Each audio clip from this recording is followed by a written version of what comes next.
پھر میرے بزرگوں اس کے ساتھ درخواست ہے اپنی نمازوں پہ محنت کی جائے، نماز کو بڑھیا بنانے کی کوشش کی جائے۔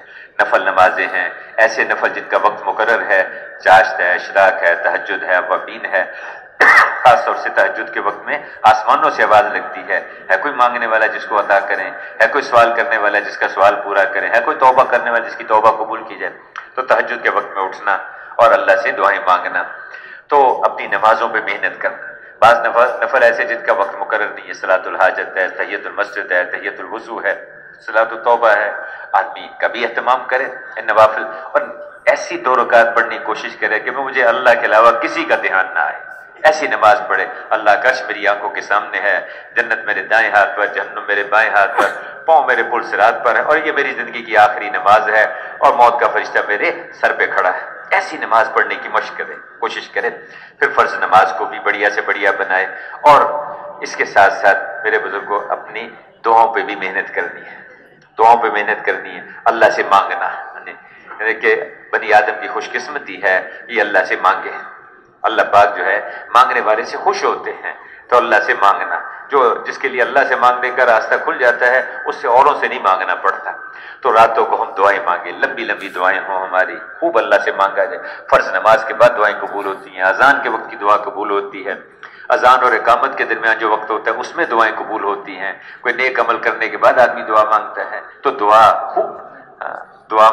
مانگی جائے۔ ان دعاؤں کی برکت سے اللہ پاک بہت سارے کام بنا دیتے ہیں۔ تو خیال فرمائیں گے نا انشاء اللہ۔ باقی کمی بیشی جہاں ہو جائے اللہ سے بھی معافی مانگتے رہیں، استغفار کرتے رہیں۔